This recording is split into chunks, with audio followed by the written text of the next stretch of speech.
NLC போராட்டம் ஏன் NLC வேண்டான்னு நான் சொல்றேன். என்எல்சி முதலாக 1956 ஆண்டு தொடங்கப்பட்ட நேரத்தில் அப்ப நமக்கு தேவைப்பட்டது. அப்பவே கிட்டத்தட்ட 66,000 ஏக்கர் நிலம் தமிழக அரசு ஒப்பந்தம் போட்டு என்எல்சிக்கு தாரவாத்து கொடுத்துட்டாங்க. இந்த ஒப்பந்தம் 2036 டிசம்பர் 5ஆம் தேதி வரைக்கும் இந்த ஒப்பந்தம் இருக்கு. இன்னும் 40,000 ஏக்கர் முடிச்சுட்டாங்க. அவங்களுக்கு இன்னொரு 26,000 ஏக்கர் மிச்சம் இருக்குல்ல, அது எப்படியாவது எடுக்கணும்னு துடிச்சிட்டு இருக்கிறான். நம்ம மட்டும் இல்லைன்னா என்ன எடுத்து முடிச்சுட்டு அவன் மாட்டோம் ஏப்பம் விட்டுட்டு போயிட்டு இருப்பான். அது எப்படி நம்ம விடுவோம்? கொடுத்த நிலம் கொடுத்தவங்களுக்கும் வேலை இல்லை. நிலம் கொடுத்தவனுக்கு 66 ஆண்டுகளுக்கு பிறகுதான் இப்ப பட்டாவே கொடுத்திருக்கிறான். அதுவும் நம்மளால தான் கொடுத்திருக்கிறான். இன்னும் எங்களுக்கு நிலம் வேணும், இன்னும் நிலம் வேணும். போயா வீட்டுக்கு போயா, கூட்டிட்டு போயா, உன்னுடைய மின்சாரம்லாம் எங்களுக்கு தேவையில்லை. மாசுபட்ட இந்த மின்சாரம், நிலத்தை அழிச்ச இந்த மின்சாரம், காற்றை அழித்து கொண்டிருக்கின்ற இந்த மின்சாரம் எங்களுக்கு வேண்டாம். எவ்வளோ எங்களுக்கு ரினியூவபிள் எனர்ஜி என்னென்னமோ இருக்கு, எங்களுக்கு இருக்கு. இதெல்லாம் உங்களுடைய இந்த மின்சாரம் எங்களுக்கு வேண்டாம் ஐயா.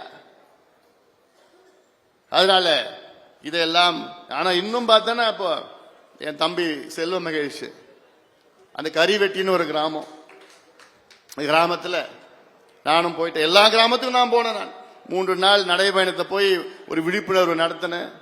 அதுக்கப்புறம் ஒரு கருத்து கேட்கிற கூட்டம் நடத்தினேன். அதுக்கப்புறம் விவசாயிகள் தலைவர்களை வர வச்சுட்டு அங்க ஒரு கருத்து கேட்கிற கூட்டம் நடத்தினேன்.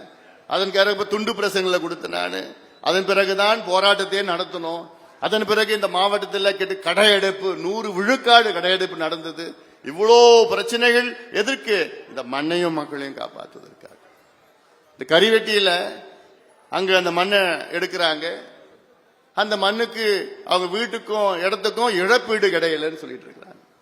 ஆனா இழப்பீடு திமுக கட்சிக்காரங்களுக்கு மட்டும் கொடுத்துட்டாங்க, மற்ற கட்சிக்காரங்களும் இல்லைன்னு அலக்கழிக்கிறாங்க. கலெக்டர் அவர்களே, இன்னும் உங்களுக்கு 2 நாள் 3 நாள் நாங்க கொடுக்கிறோம்.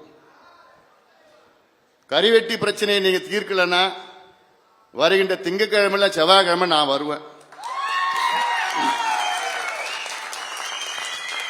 அதுக்குள்ளே இந்த பிரச்சனையை தீர்த்துடுங்க. சாதாரண பிரச்சனை தான் இது, சாதாரண பிரச்சனை இது இல்ல.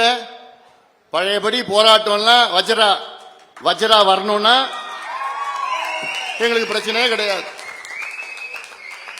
எங்களுக்கு பிரச்சனையே கிடையாது. என்னப்பா மகேஷ், இப்ப எத்தனை வஜ்ரா வரணும்னு இப்பயே சொல்லிடு.